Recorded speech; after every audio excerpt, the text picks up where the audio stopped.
America has decided to go another way. The new president-elect Joe Biden faces what may be the biggest... Coney Barrett confirmed in record time. President Trump tested positive for COVID-19. Death toll climbing above 200,000 Americans. Calls for justice continue to fill the streets. Today, the dire situation in Italy got even worse.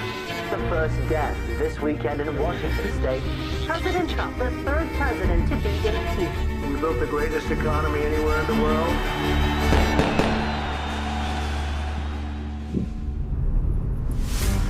Patient number one arrived here in this. He did. Facts and science, that's the only thing that's going to get us through this. We're seeing hallways with patients and doctors that are completely overwhelmed. And it takes 18 days to get to the president.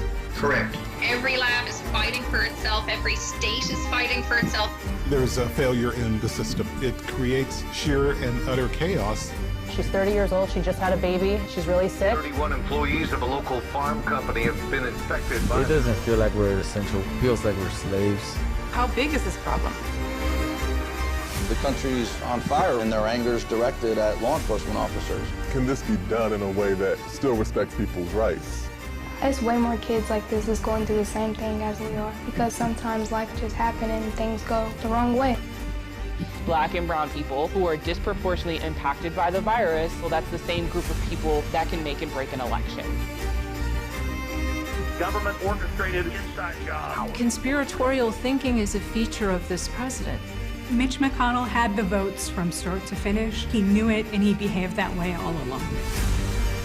This is a conflict that's less about policy or direction for the country, but it's really a vision of what the country ought to be. The division that has been created here recently is going to take generations to recover. Now, what's the next step? You know, it's not over. This is just the beginning.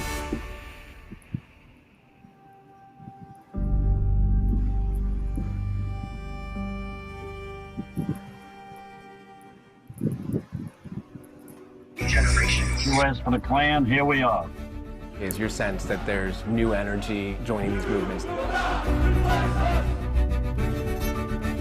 AIDS is now spreading in epidemic proportions to other segments of the population. As the coronavirus explodes in numbers across America has the world's highest case count. They had accused the president of high crimes and misdemeanors. I did not have sexual relations with that woman. President Trump, the third president to be impeached. It's a witch hunt, it's a sham, it's a hoax.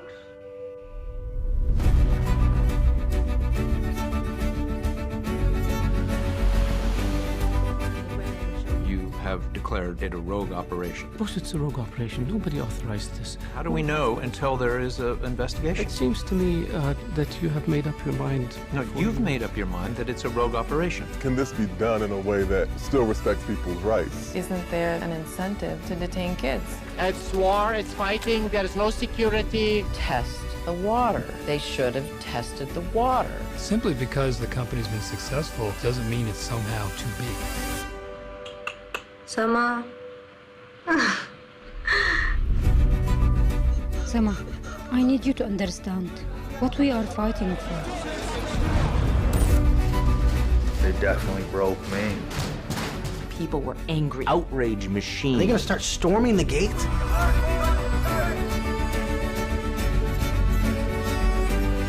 It is a blessing for me right now.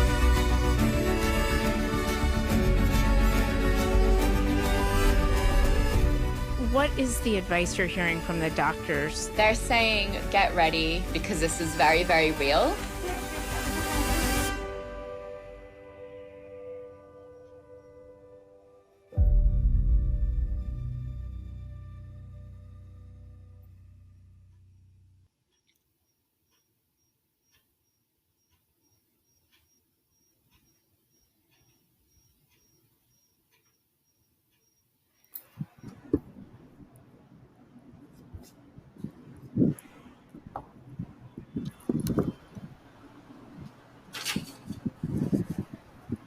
My apologies, I was on mute. Hello, everyone. Welcome to the Frontline event, Truth Matters, the State of Democracy and Press Freedom. I'm Rainey Aronson-Roth, the executive producer of Frontline. I'm honored to be leading this conversation with our special guest today. This global discussion coincides with our distribution and release of the brilliant documentary film, 1,000 Cuts in the Philippines. Directed by award-winning Ramona Diaz, 1,000 Cuts chronicles the story of journalist Maria Ressa, a top target of President Rodrigo Duterte's crackdown on the news media. She and her Rappler colleagues have been on the front lines covering Duterte's brutal war on drugs, amongst many other issues. As a result of Rappler's rigorous reporting, Ressa has been harassed, arrested numerous times, and unjustly convicted of cyber libel. In January 2021, she posted bail for her 10th arrest warrant. This all could result in possible jail time. In the age where disinformation and misinformation have eroded trust within communities and has created deep political and social divides, we know now more than ever truth matters, transparency matters, accountability matters. These are simple, yet extraordinary hallmarks of investigative journalism, where we believe really helps to maintain the bedrock of democracies worldwide. This ethos is embedded within the work of Ressa and her Rappler team, and our roundtable discussion will explore the value of documentary filmmaking, journalism, and the importance of press freedom in the Philippines and the consequences of manipulating the truth within democracies. First, I want to share a clip from the extraordinary film 1,000 Cuts, where Maria explains the connections between social media platforms and networks.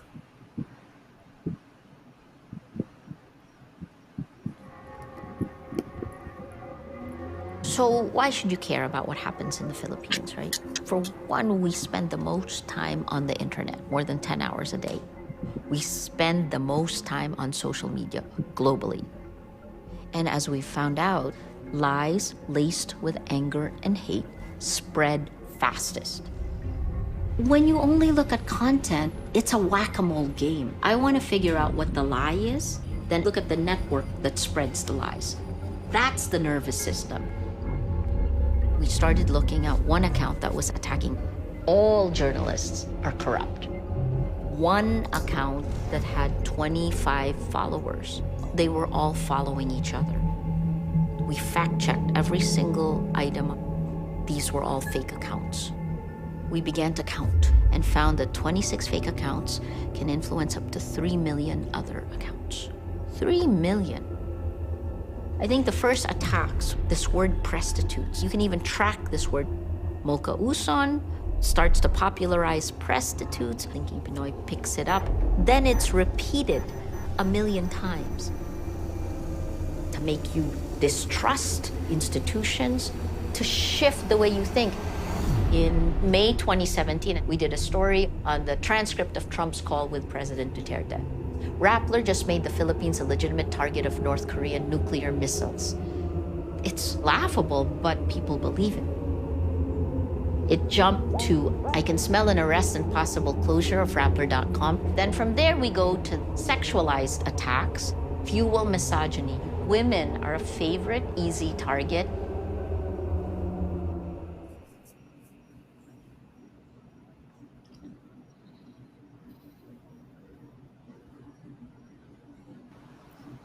I'm honored to introduce our guest joining me in today's discussion about democracy and press freedom, and of course, documentary filmmaking.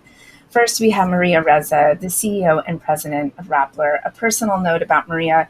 Maria has shared a lot of her thinking with Frontline over the years, and I've long followed her work as well as Rappler's, and it's always a pleasure to be talking with you, Maria. Welcome.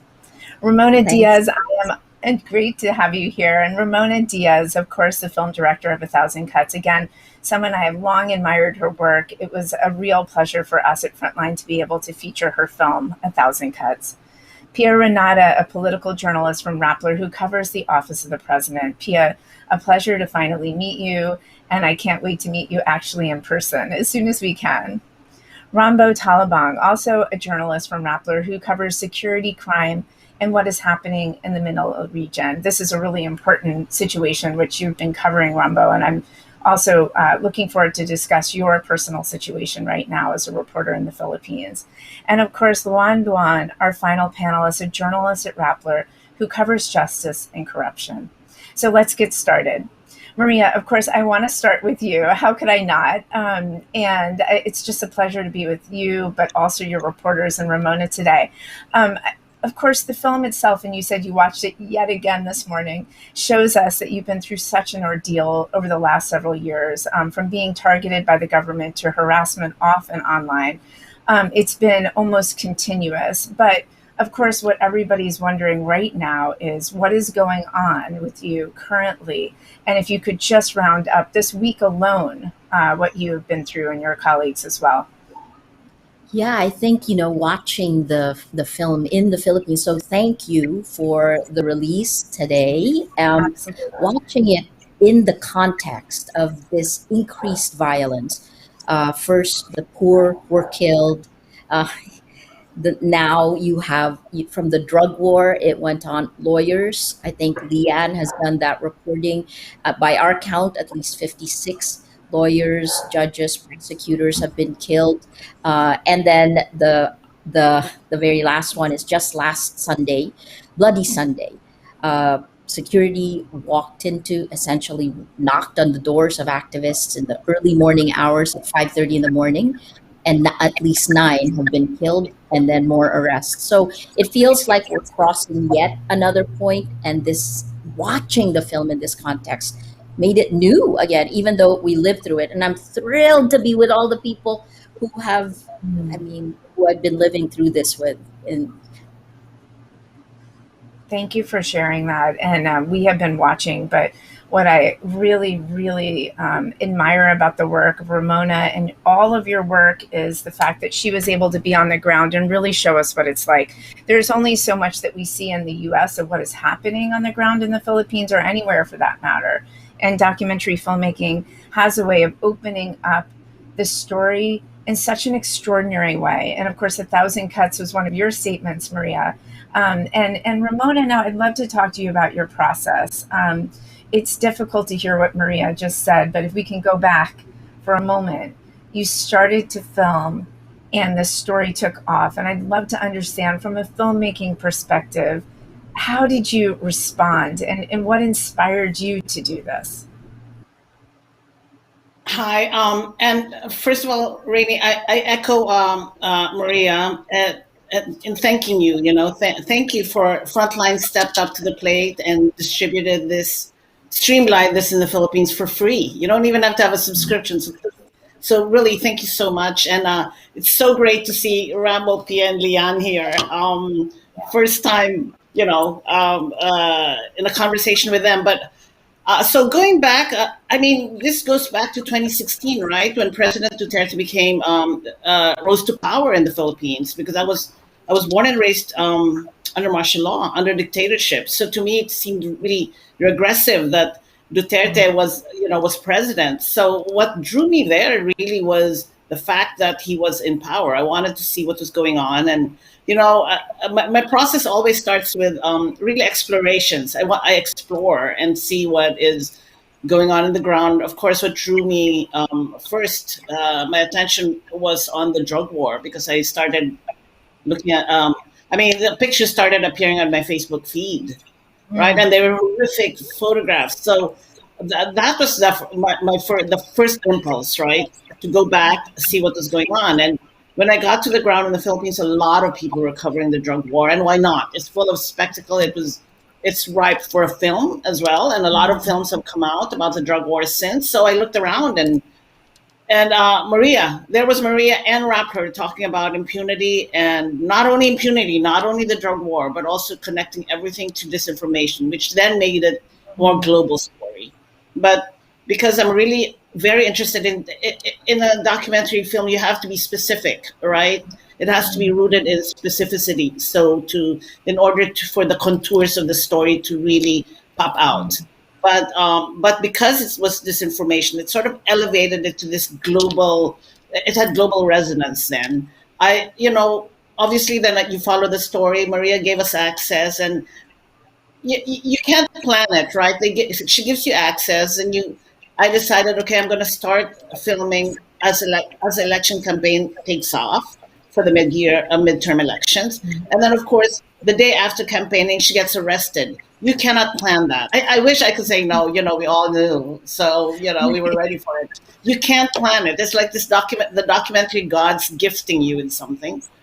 Too bad for Maria, but as a storyteller, you're in the stream of things, Right. and then things take off from there, and you go. You just have to listen to it's instinct, right? And I've been doing it a long time, so I'm better now at listening to that inner voice saying, "Okay, you got to do this. Just follow her, and don't don't leave. Just follow Maria's story." Well, one thing I was thinking a lot about your perspective as a filmmaker, and Maria, I'd love the reporters to think about this question too, is, the importance of Ramona coming back to do this story with you all, and the trust that was built over time, but also her knowledge of the Philippines. We have done a lot of reporting out of the Philippines, and what I started to hear about was this film being made with Maria Ressa and the Rappler team, and I was like, oh my God, Ramona Diaz is there doing it. And then, of course, how Frontline found out is it was premiered at Sundance, and then immediately in the audience, people started texting me, you need to see this film, Rainey, you need to see it, and try to get Frontline to do it. For me, it was a real honor. And one of the reasons that I felt that her film spoke to the world and also to the American audience is the realism of it all. There's clearly so much trust in the room that what you're seeing, you trust, is really happening. And a lot of what we're talking here is about truth. And so she was able to document that in a way that I haven't seen in any other documentary about a person like Maria, even though there's no one else like you. So what I would love to do next is, I know it's been a really difficult time. Rambo, I want to go to you first as the reporters to try to understand. And of course, you've experienced legal opposition for your reporting as well. And I'm just wondering, where are things now for you? And how are you faring? It's an honor to talk to you as well. And you're muted. I did the same thing where I was muted out of trying to be polite. So yeah, thank you.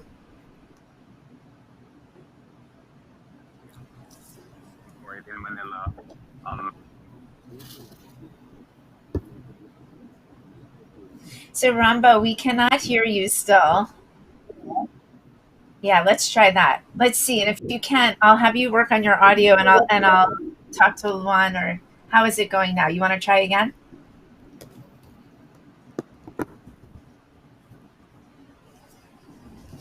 So what I'll do, Rambo, I'll have you troubleshoot that. Maybe look at your settings, and I'm going to move on as we move through this conversation. It could also be something that we're all experiencing now with these virtual events. There's always something that happens. So, but we'll continue along. Luan, in your work at Rappler, you cover justice and corruption. Those are two very big issues, not just facing the Philippines, but the world. And of course, you've also uncovered tactics of oppression. Some of the work that you've written and that you've reported is so helpful for me to understand what's happening in the Philippines, but again, what's happening across the entire world right now, as we see these tactics really taking off, and also, I fear, taking hold. So we're no longer in the period of time where I see this accelerating, only I see it now becoming normalized. I was hoping you could talk about your experience on this and how this intersects with the work of your colleagues as well. Yeah, I mean, I've got to say that I find it strange for me to join this incredible group of people in a panel, because, like, if you compare, Maria has been convicted, Rambo has been ordered arrested, Pia has been kicked out. I mean, I have not experienced just a tiny bit of what they went through, so I am all the time amazed and awed by my colleagues. And sometimes I think about whether my next reporting would get Maria in trouble. But the good thing about Rappler and Maria and all of our editors and our bosses is that they never make us feel like we should be tempering down, like we should be holding our punches or anything. So we have always been encouraged to report as critically as we could, and of course truthfully, and not think about where it lands Maria next. And while we don't like her seeing get arrested, we have always been made at Rappler to feel like we shouldn't let her legal challenges weigh us down, and that's really good. Right. And so have you felt that the reporting that you've done lately, what would you say you're looking forward to reporting on right now? Where do you see the edge of the story right now? I can't say that I'm looking forward to reporting it, because right now the situation is killings here, killings there. And I wish they would stop. We have just, Rambo and I and a team have just published an investigation into the drug war, and we worked on that for a year, looking at reports of thousands of killings and hundreds of killings. And we said, we wish the killings would stop, and they did not. A lawyer was attacked, stabbed in the head with a screwdriver. 9 activists were killed last Sunday. So just as we feel like we're settling into the peace and quiet, another thing goes off, and we have to do it all over again. I saw that reporting, and the depth of the terror right now it seems immeasurable. I know there have been situations in the past, but it especially seems that the work you all are doing couldn't be more important. So I thank you for that. And again, I don't think this is isolated just to the Philippines, and that's why we're so invested in this story as well. As it's the Philippines, but also, as Maria always talks about, this is just the front edge of it, and more is happening worldwide. Okay, Rambo, I'm hoping that you're able to speak with us now. Can you now hear me? Oh, it's wonderful. We can hear you. Okay, perfect. So I have to. to. Yeah, you sound great. One thing I will tell you, and Ramona will nod about this as well. Maria spends a lot of time talking about you and Pia and Luan and all of the reporters and editors at Rappler. There is never a conversation that we have that doesn't involve all of you, and it's one of the most inspiring parts of the conversations with Maria is about you all. I just want to say that. So Rambo, we know that you have faced legal ramifications that are quite serious. Can you tell us about your situation? Well, I mean, compared to Maria, I mean, my cases are very mild, but just last week I faced court with Maria for writing a story exposing alleged corruption in a university. So currently I'm fighting for decriminalizing libel in the Philippines because, again, what I wanted to emphasize with my situation is that in my current position with Rappler, I mean, we're under attack. We are compromised. I mean, a lot of people are attacking us, but at the same time, Rappler is just representing journalism in the Philippines. A lot of journalists in the Philippines are also under attack. People who are less privileged than us, people who don't have the attention. So from my experience, I feel really safe with the Rappler. I feel very secure with the Rappler because we have our bosses who fight with us for the stories that we truly believe in, stories that we are urgently reporting on, the war on drugs, corruption. But other reporters in the Philippines don't have it as easy as us. Other reporters are not privileged as us to have the same support, the same editorial independence. So currently I'd say that, I mean, it's really hard being a journalist in the Philippines, but at the same time, I'm happy to be fighting this fight with the reporters I am with right now in Maria. I really appreciate that your situation is less severe than Maria's. I do want to ask you another question, and I do understand even from what just Leon was expressing. You're on the front lines of reporting right now. What are you finding to be the most important story that you're reporting on currently there? I believe it really is the pandemic and the government. I mean, the Philippines is handling the pandemic so badly right now, and I've been covering law enforcement, and what the pandemic has done to the government is that it has only emboldened it. There are clips from the film 1,000 Cuts about, how the government abuses, how law enforcement really kills unabated. But under the pandemic, it's been really hard for reporters to report on what is happening on the ground. It's been harder to get information from the police. The police has been very hostile against reporters, and they're taking cue from the president. And this is a story that I want to continue on telling. The human rights violations are continuously happening, and we have to work harder to uncover them. Thank you for that. Pia, as you know, our previous president in the United States certainly used social media significantly. It was influential for many people, but also the attacks on the press and our democracy. In terms of press freedom, we're also under attack. Of course, we're in a new stage here in the US, but a lot of those ideas, like I've said, have really taken hold. And on the global level, people like Duterte. It's not just Duterte, but I would like for now to ask you about, as a political reporter, what prospects do you see for the future state of democracy in the midst of an age of disinformation in the Philippines?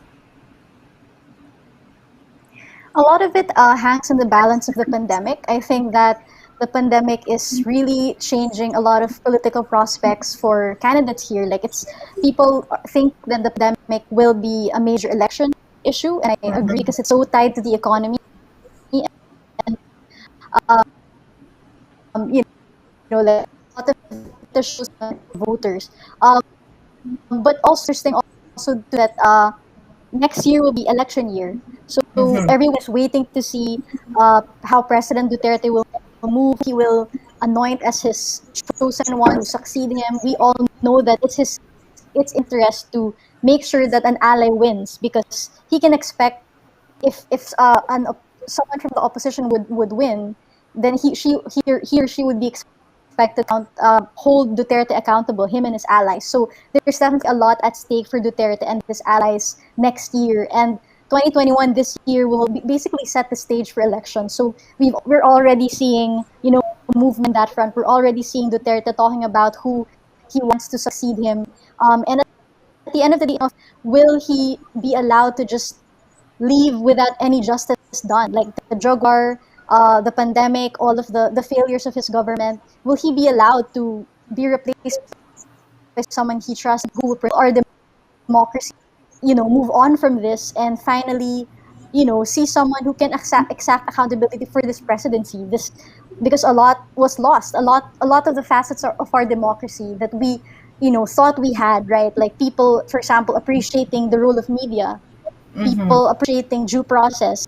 A lot of that was lost during his presidency. And this is really a stage where it's a test. 2022 will be a test for how Filipinos want to move forward from Duterte, or will we just, adopt the same government?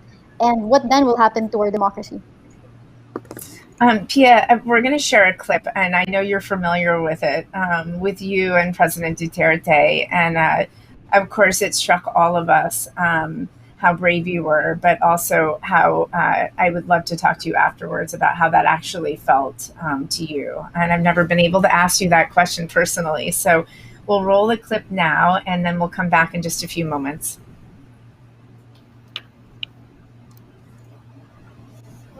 What do you know about the Bongos who intervened? Sir, as far as we're concerned, we've already addressed the issue of fairness on that article. Can you just answer, please, the question? Hindi kita maintindihan.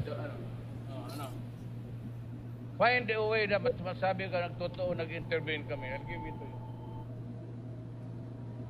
And if you can find, I will ask Bong to resign tomorrow. Work on it tonight. Let me know tomorrow and I will fire him. If he did intervene, even for one word. Kasi kayo, tingnan ninyo yung mga article ninyo.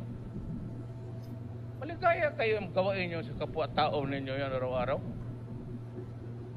Just because you have the power of, press freedom. You are a Filipino who has allowed to abuse our country. And you are an active participant of that. Ayan ang mahirap. In the name of the Holy Grail of press freedom. Yung amo mo, anong kaso niya? Gago kayo.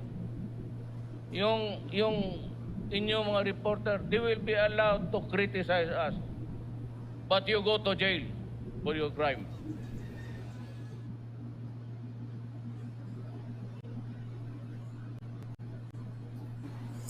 Pia, I've always wondered, what was that like?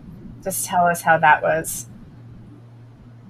It was a really, really tense situation for me, because it wasn't just that it was a press conference, because I regularly at that point had participated in press conferences with Duterte. So it's not new that he's talking to me directly, addressing me by name. It was more of the fact that I'd never seen him so angry at me before, and the fact that he was explicitly making a threat against me.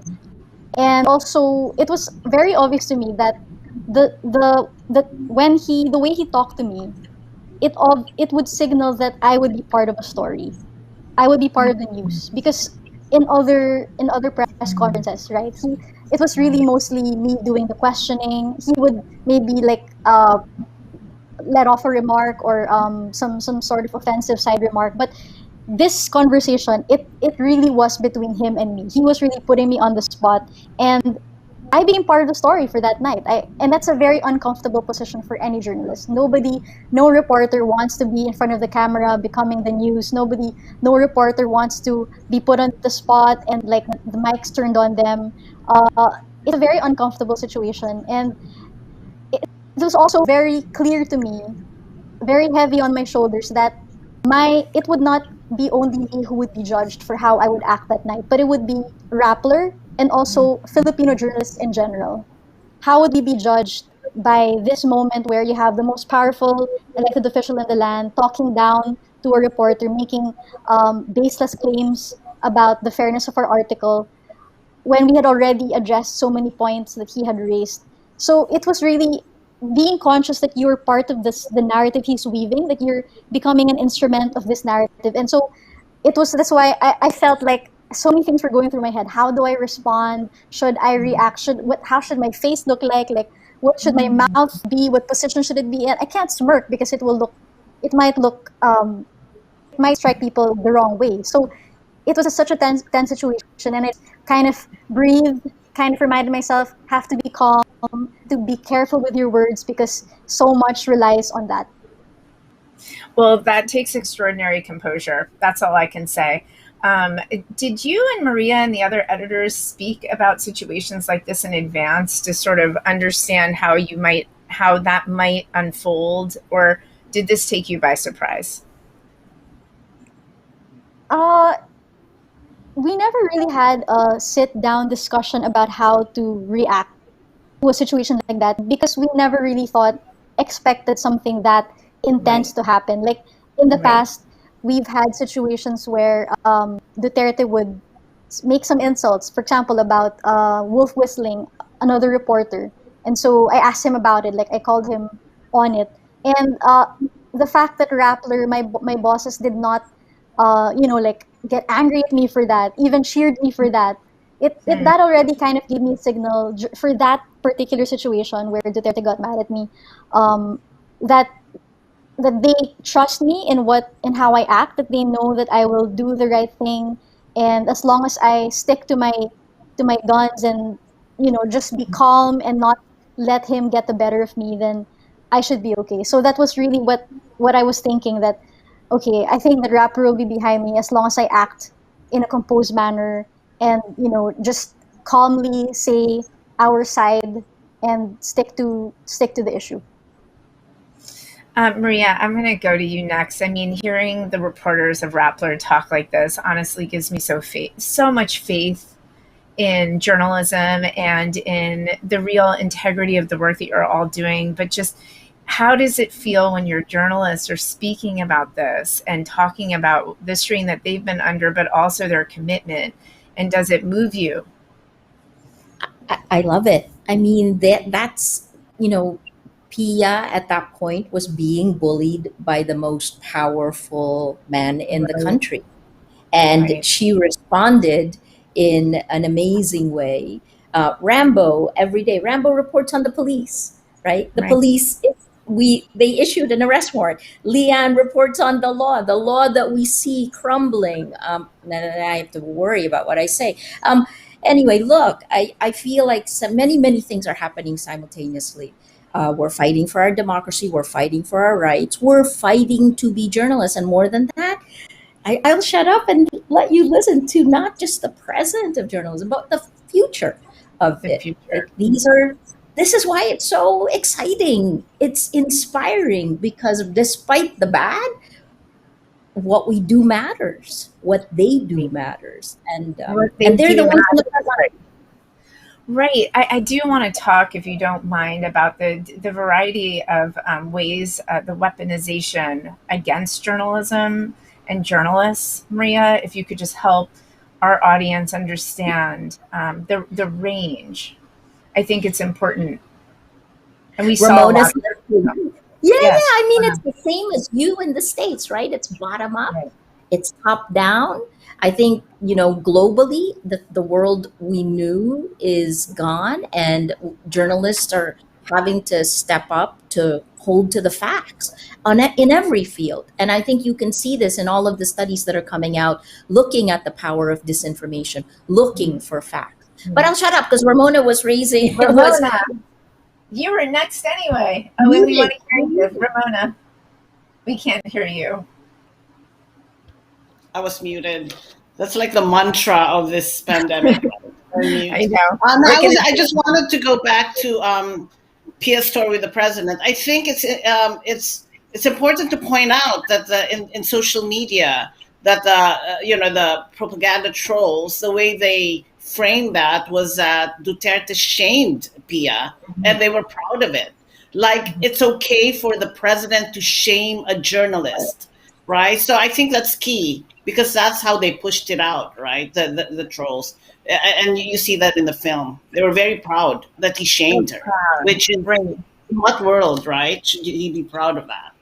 Well, I do think in the United States as well, since I lead a news organization, something I've said multiple times is we have seen this type of shaming happen here too. This was very dramatic to see it in the Philippines as well. And what we started to think was, and I'm sure you're all thinking this too, that, we used to worry about filmmakers who would go overseas to cover wars. Now we're actually worried about this kind of weaponization that's happening inside our countries for journalists. And I would say filmmakers as well. And so, Ramona, I'm going to go to you next. You are very brave, and you always just say, of course, this is what I do. The same thing I'm hearing from all of you. I do want to understand how it was for you as a filmmaker covering this story. Gosh, Maria was the target. We were following her. So it wasn't, when people ask me, it wasn't that kind of, I guess, dramatic decision, I'm going to be brave, right? It's not that. It's just that every day, can we do this? Every day, what is the situation out there? Like, of course, I'm cognizant that, you're following a person who has to wear a bulletproof vest. Should we also be wearing one? But, the fact is, we can't work with it, right? We can't run after her, and then it's just not possible. So you make a decision. I think but it's not this, oh, today I'm going to be brave. It's not that. And I felt like, who am I to be thinking, I think I would have regretted it forever if I didn't do it. It's almost like no choice. Well, I know we have a choice, but there's almost no choice. You gotta go. But you felt compelled. You can feel that in the film. The film is very compelling for that reason. And one of the things, Ramona, you and I have talked a lot about is our desire to have this film in the Philippines. I'll just take a moment to say again that this film is available in the Philippines now in front of all paywalls. So we're hoping that people in the Philippines will see it. We did actually share it, as many of you know, for 24 hours in the summer. And the interest and the desire to see it was so keen and so passionate that we looked for how we could bring it back. And so we're hoping that more people see it and can understand what all of you as reporters have gone through Ramona's lens, which is such a unique and wonderful one. So I'll share another clip of the film, which is really one of the most powerful moments. And we'll take a look at what it's like about the Duterte war on drugs. And of course, Rambo is in this scene, so we're going to come to you right after.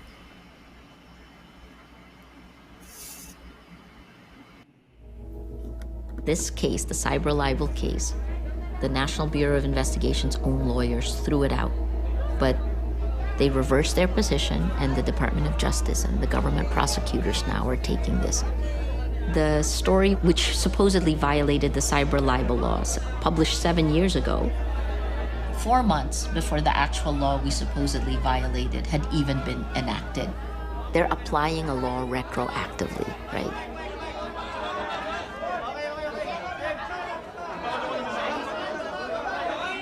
International journalist organizations are saying this is an attack on the media. Blaming the administration for it. Maria Ressa. Your policy on critical media. Total Thank kayo critical, bahala kayo dyan. Thank you. Kung matuluyan kayo. Thank you. Thank you. It means nothing to me.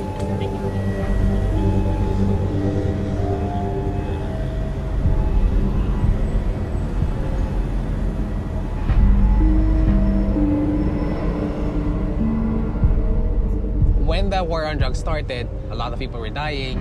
The government wasn't quick enough to show how many people were dying.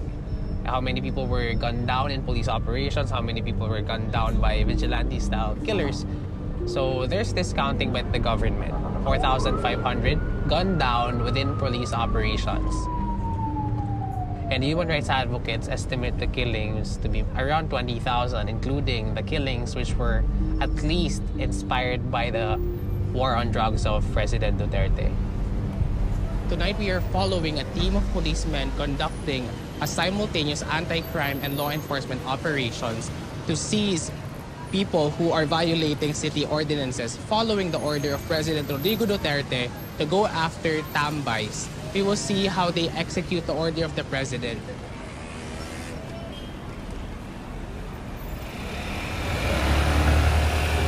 Wala talagang tao public space to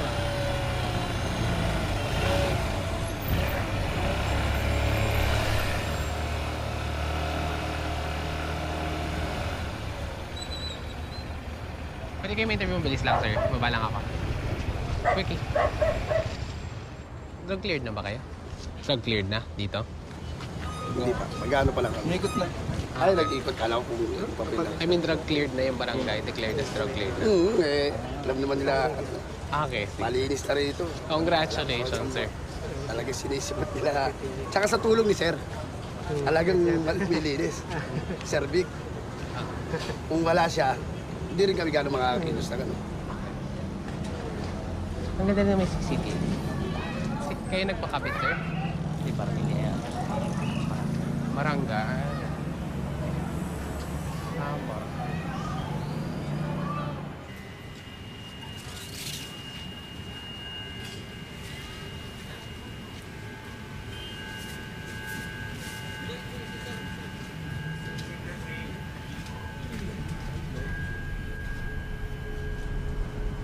What I saw out in the streets never really escaped me. It never really left me. I still remember vividly how bodies are left in the streets and how families are traumatized, and the trauma of the family isn't just theirs. It also to some extent gets passed on to me, and I remember how they feel, the feeling of losing someone so brutally.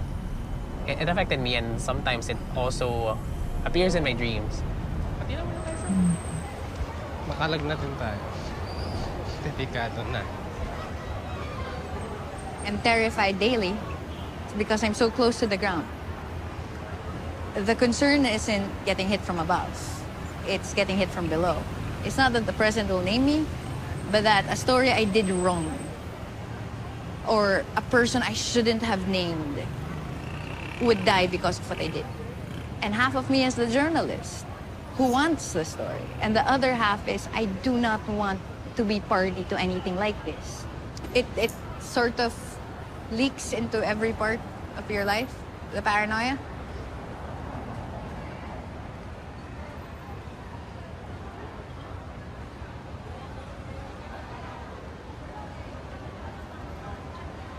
Sorry.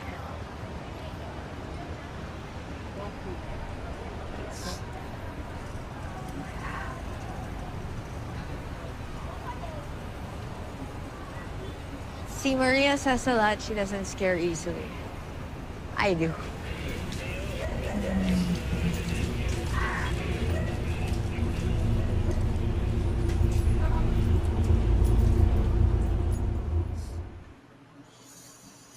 What a powerful series of documentary scenes. That is, really, really amazing. And Maria, I'm going to go to Rambo first, but I do want to have you think about that comment that you don't scare easily before we go to questions. I'm not sure that's true, but I really do want to hear from you on that. Rambo, what did you hope people would take away from your conversations with Ramona and just being really open about your own experience as a journalist? I mean, that's a really hard question because, again, that's something that I've been thinking about for the past 2 years. Like, what should people think about in our stories? What should they take away from it? What should they do? How can the killings be stopped? Is my story enough? These are stories, these are questions that we keep on questioning. And sometimes I feel like I want to give up on telling these stories because, I mean, it's so painful to tell them. And just watching the clips again really brought me back to the streets, speaking with families. Again, for the first time, I've seen dead bodies. And the cost, the emotional cost for me and also for the sources to say and to tell these stories and the danger that comes with this work. Sometimes I just ask, is it even worth it? But then at the end of the day, the numbers keep on rising. And we just reported under the pandemic that the Duterte government underreported thousands of killings. There are thousands of stories that are not told properly, that are not reported even. Numbers that remain numbers, and some deaths that don't even make it to the numbers of the government. So I don't think there's no other choice. It goes back to what also Ramona said earlier. Sometimes you just wake up and you don't have any choice because what else can you do? I don't know what others should take away from my story, but for me, it's something that I have to do. I want to continue on doing, and it's something that I'm happy doing with the Rappler continuously. Thank you for sharing that. I think we all share that in journalism right now. And I think what we do need to keep doing is keep reporting. And I talk to my reporters about that all the time. We need to keep investigating. We need to keep doing what we can do. This is our only power. Our power is to reveal what we're seeing and what we can check and what we can vet and what we can share with the public, right? That's our power. And it's extraordinary when I think about what you all are doing. Maria, just comment on the moment in the film where a reporter is saying, that you're not scared, and just help us understand your situation right now. I think so. I love listening to the three of them, but I'm just old. I mean, I'm old compared to the rest of my team. But I feel like it's I've spent the most of my career going to the gym, and I'm prepared. And my task in here is actually to just make sure we hold up the sky so that our team, the ones you see in front of you, can report, right? And that's precisely it. I feel like I'm just pragmatic. I've been through this before. Yeah. It's never been this bad. I've been in war zones. It's never been this bad and this constant. So this is also new. And I guess that's the other part. You've heard me say this, embrace your fear. It's the best way. Everything I've learned to cope with today, I learned when I was like 10 years old, how to face a bully, how to deal with what you're most afraid of, embrace it so you rob it of its sting. And I think that's one of the things that we try to do. And I think you see it in our team that we're very aware of the moment and the importance of how we deal with the pressure and how we push back.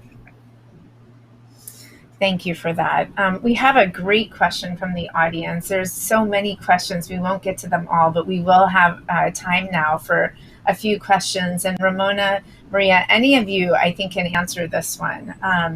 So the audience question is, the 2019 midterm election results, Duterte's consolidation of power in all three branches of government, the ascendancy of the Marcos family, the assaults on journalistic and personal freedoms, everything going on back home makes me feel hopeless for the Philippines. What can Filipino Americans like me do to keep a little optimism and hope we have alive?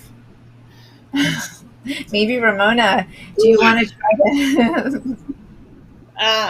That's a tough one. You know, 2022 elections are coming up, the presidential elections. That's so key. And I think key to that is the population, right? The people stepping up, civil society, organizing. And I think if there's a way for Filipino Americans to help that happen, I'm not sure how, but to really, to help organize, because that is key. If people don't step up, the opposition is very fractured. They have to come together. First of all, the opposition, but also the people have to they have to think of it as like emergency. This is an emergency. They have to. It's like going back to 1986, really, right? During when Marcos was toppled. So it is that kind of moment. But I don't think I don't think people are feeling it yet, because those were dramatic times. This feels like I read about the killings, I hear about the killings, and I'm wondering why people are not enraged. It's enraging, but I talk to a lot of the Philippines, and they're not enraged. And what will it take, right? What will it take to enrage them? So I think people have to step up. The general population, grassroots organizing has to happen. There's a corollary question, which I have found also. We've shared this film in America, obviously. I have a 14-year-old boy who's quite taken with all of you as journalists. And he's asked me a million times, what can I do? The 14-year-old mind is, what can we do in America? And I appreciate that it's not just Filipino Americans, it's all Americans are very, very concerned about what's happening there. We do have a wonderful question which really bounces off of this, which is for the youth watching, for younger people watching, what can they do to support journalists and Rappler? What can they do to help? And I think that's really the overarching question. And we'd love any one of you to weigh in on that. Pia, maybe? Well, yeah, I think it's the one thing that we would all really appreciate is just reading our work, sharing our work, talking about our work to your friends, your family, and then also on a deeper level, like if you see any misinformation, not just about news in general or events in general, but even about reporting and reporters, journalism and news outlets in the Philippines. If you see someone, maybe your friend, like make a comment that is not truthful and is disparaging, baseless, not exactly accurate about, for example, that news outlet or that reporter, then correct them and engage them in a discussion. Talk to them about their stance on that particular news story or that reporter, and kind of just to create this atmosphere or this environment of critical thinking.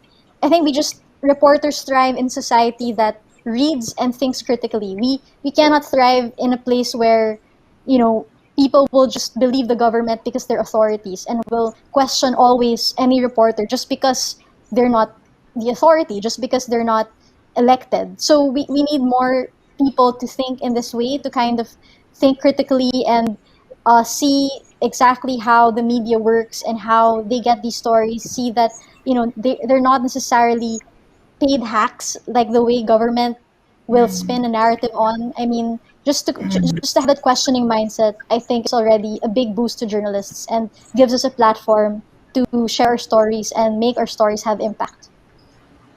Leon, I would also love your perspective, and to just share what can either Filipino Americans or what can the youth do.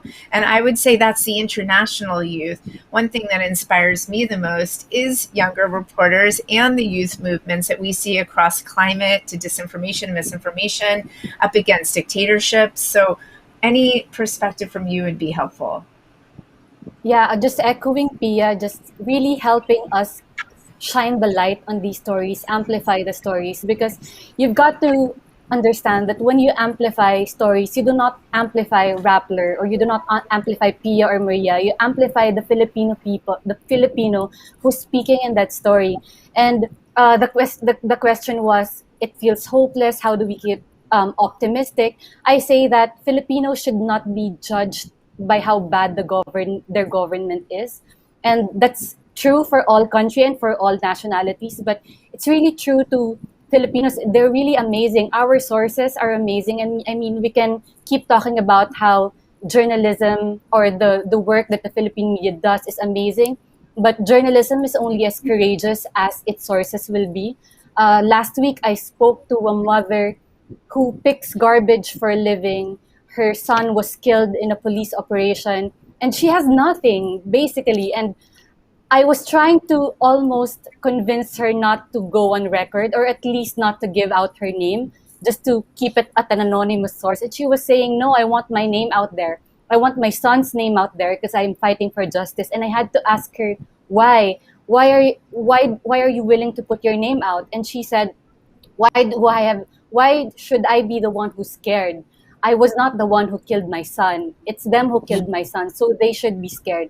And just the courage like that for a person who has nothing, that is really amazing. And that's really just basically what we're here for, is to give a platform to voices like that. And if all those who are watching here, just basically amplifying their voices would be really helpful, because I have found that sometimes the first step to justice is to just listen to that voice.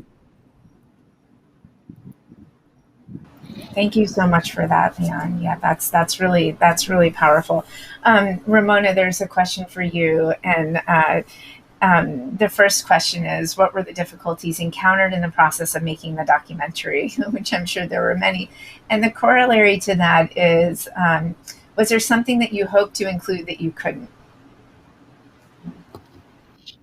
Always. I mean, first of all, yes, it is difficult. I mean, we were following, aside from Maria, I mean, Rambo and Pia and Patricia, and also, allies of the president, Mocha and General Bato. So during an election, which is crazy to begin with, because election time in the Philippines is full of, it's craziness, it's spectacle, and it's so hard to follow them or choose who to follow, right? Because we only had like 2 units on the ground, sometimes 3. So production-wise, it is difficult, and not to mention the traffic. So to get anywhere was like hours and hours. But in terms of nodding, what I didn't, I mean, there's always stuff you have to leave out, right? So I was just watching that clip with Rambo, and I remembered in our first cut, that was a whole oh my God, that was like a 10, 15-minute scene where we spent the entire 2 nights, I think, with Rambo, and going to the police and riding on motorcycles. It was pretty incredible. I mean, so stuff like that alone can be like a short film, right? So many instances. I regret so much that I couldn't include the scene with Pia rock climbing, because she's such a, she's a rock climber, which I think says a lot about someone's personality, right? It's like she's like this kick-ass rock climber. Again, I regret not doing that, but there's things that you can't include everything. Otherwise, it's a documentary series, and we weren't doing a documentary series. But I can go on and on. I mean, stuff with Maria. We filmed like how many hours with her? A lot of the legal things. So much. I could go on and on. We could be here all night. Right. And anytime I talk to a filmmaker, they start at 3 hours, 4 hours, the film, the aspirational film. And then, one of the greatest joys is when the narrative really emerges. And you see that in 1,000 Cuts. It's so well told. And I think that will then connect with audiences. Maria, the last question is for you. What do you think 1,000 Cuts will help Filipinos understand now that it's available in the Philippines? And the flip side of that question is, what is the limitations of press freedom? What are we looking at here? I hope that Filipinos will see everything connected and realize how much we have lost. That's first. I think I'm constantly asked, what can we do? We're afraid. And I hope they realize, I hope our people, I hope we realize that Leanne said it really well, that this is, I said it in the film, If you don't use your rights, you will lose it. And sometimes people who have nothing, like the woman Leanne was talking to, will have more courage than the people who are extremely wealthy. In fact, that's most likely true. And that's part of what you need, because at this point in time, silence is complicity. I am not an activist, but I am forced to become an activist when it's a battle for facts. So that's what I'm fighting for. I think that's what Rappler is fighting for. We want to bring you the facts so that we can make our democracy stronger, hold our government to account. There's so many things, but I hope that it changes this film, right? Rainey, you and Ramona know this. We've seen this in different contexts. And at this moment in time, after such a violent week, after watching the escalation and feeling the last part, let go of learned helplessness. We tend to think, well, what can I do? I'm only one person. You are not alone. You are not one person. The pandemic makes you feel like that. But if you take care of your area of influence, if you stand up and speak, if you demand your rights, then 109 million Filipinos doing that will make a difference. One of the most powerful parts of the film is where you do talk about that and the internal struggle of a person who's a journalist becoming the story. And now, of course, I think the idea that we all stand up for facts and truth is what we all need to do in all parts of the world, not just journalism. And I just wanted to personally thank you all for your important work. I think the work that you're doing in the Philippines is inspiring. I think it's also setting the stage for journalism worldwide. I hope that you all know that the work that you're doing is significant, that we're watching, we're reading. We care deeply about you and your futures, and we care about the Filipino people as well. And Maria, as I've always said, you're my North Star, and you will continue to be that. And Ramona, I need to personally thank you for saying yes to Frontline, and also for being such an extraordinary filmmaker. I don't think, had you not been there to document this, we wouldn't be as connected to this story and as moved to help and to pay attention.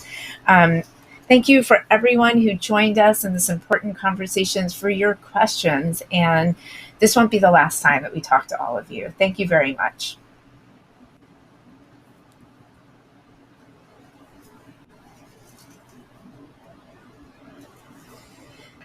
Thank you, guys. Thank I think you. we're We